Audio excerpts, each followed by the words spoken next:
ফিলিস্তিনের গাজা উপত্যকায় হামাস ইসরায়েলের মধ্যে চলমান যুদ্ধবিরতি বারবার লঙ্ঘন করছে Tel Aviv.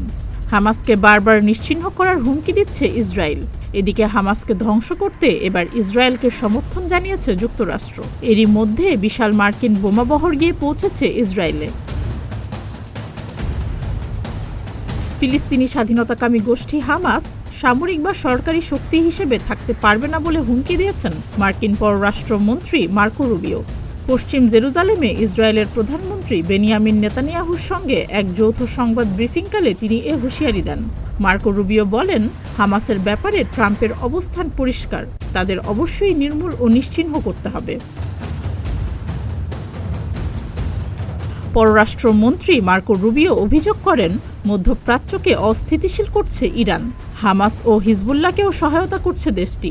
Syria, Lebanon, Gaza ও পশ্চিম তীরের বিশৃঙ্খলতার জন্য ইরানকে দায়ী করেন রুবিও। এদিকে বৈঠক শেষে নেতানিয়াহু বলেন, হোয়াইট হাউসে ট্রাম্পই ইসরায়েলের সবচেয়ে বড় বন্ধু। গাজার ভবিষ্যতের জন্য ট্রাম্পের সাহসী দৃষ্টিভঙ্গি নিয়ে রুবিওর সঙ্গে আলোচনা হয়েছে বলে জানান তিনি। নেতানিয়াহু জোর দিয়ে বলেন, গাজায় যুদ্ধের লক্ষ্য অর্জনে ইসরায়েল দৃঢ় প্রতিজ্ঞ। যুক্তরাষ্ট্র গাজা উপত্যকা থেকে ২০ লাখ ফিলিস্তিনিকে সরিয়ে সেখানে রিসোর্ট বানাতে চায়। যুক্তরাষ্ট্র ও ইসরায়েলের কৌশল এক ও অভিন্ন। তা বাস্তবায়নে যুক্তরাষ্ট্রের সঙ্গে কাঁধে কাঁধ মিলিয়ে কাজ করছেন বলেও জানান ইসরায়েলের প্রধানমন্ত্রী বেনিয়ামিন নেতানিয়াহু। এসবের মধ্যেই ইসরায়েলে পৌঁছেছে মার্কিন ভারী বোমার চালান।